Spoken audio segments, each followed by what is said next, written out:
These people are Courtney and Nicole Mallory. They are a married black couple. The Mallorys own a 1,000-acre ranch in El Paso County, Colorado. Investigating the ongoing controversy involving a black rancher, his wife, and the El Paso County Sheriff's Office. The Rocky Mountain NAACP is now investigating the couple's arrest that followed complaints of racism and harassment. And the Sheriff's Office says the controversy has led to law enforcement threats within the last 24 hours. KRDO investigative reporter Quinn Ritzdorf is live in our newsroom to explain this complicated case and what the Sheriff's Office is saying tonight. Quinn.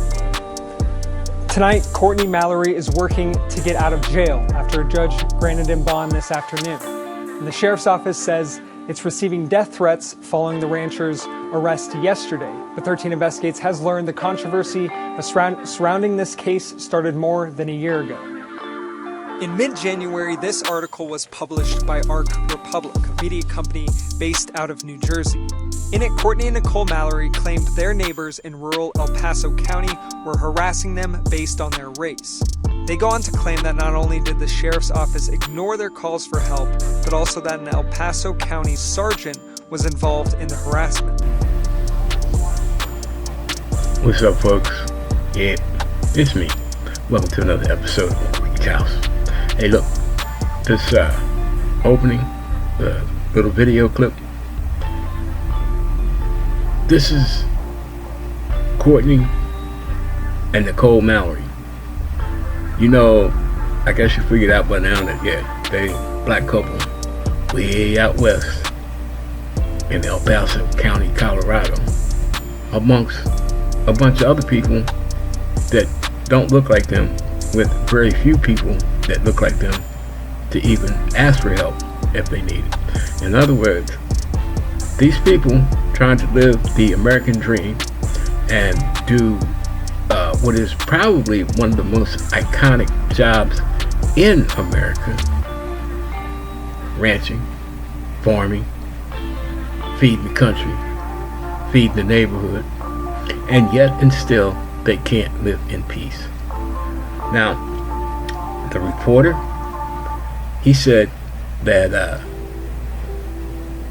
it was, he didn't say it, but he implied by the way they reported it that it was all due to racial harassment. And race, bias, prejudice has a lot to do with it. But a lot of it also has to do with just plain envy and greed. The Nichols, with their 1,000-acre ranch. 1,000 acres is a large ranch. I don't care where you are. But also, they refuse to lease portions of their property to their white neighbors. And their white neighbors are upset. And they are doing the classic white neighbor thing. They have committed themselves, allegedly, to running the black people out. And this, unfortunately, is part of the black farmer story history in America. Stay tuned, follow along, and I'll explain. Connection. Black farmers have long complained that racism and discriminatory practices are leading to the disappearance of black farmers in Black farmers are only slightly more than 1% of American farmers. White farmers make up 95% of American farmers. James works night and day to cultivate his turnips and collard greens. He's only 40 years old, which is considered young in a profession where the average farmer is about 60. He hasn't always lived in Citrus County, though. Originally from Philadelphia, he decided to trade in the hustle and bustle for a slower pace and connection with the land.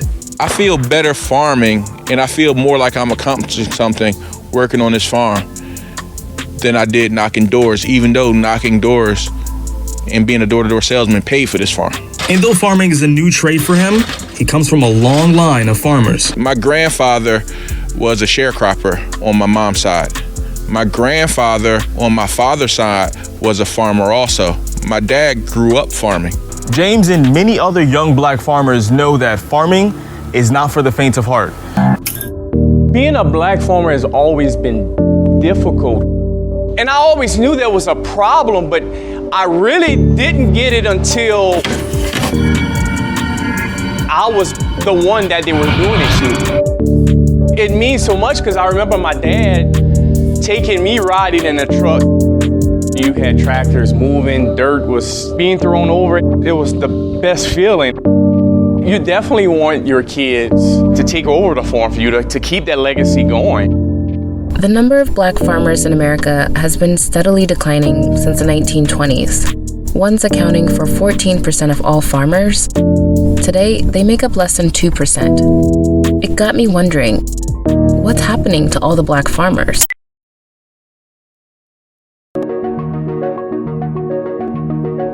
My grandfather would say the land knows no color. Never mistreated anybody, people do. This is the story of an injustice that begins with slavery, continues through decades of government-sponsored discrimination, and even now is a fight for survival. Hello world, Farmer CW here, reporting live to you from Freedom Acres Ranch this morning. I'd like to say thank you to everybody that's been coming out and showing support. I'd like to say thank you to those that have decided to stay and continue on with the ongoing effort of support. I'd like to say thank you, world, for sticking in there with me. The fight is not over. I've been informed this morning by a fellow service member that the police were called on us 5 times this past weekend for doing work on our land and for farming while black.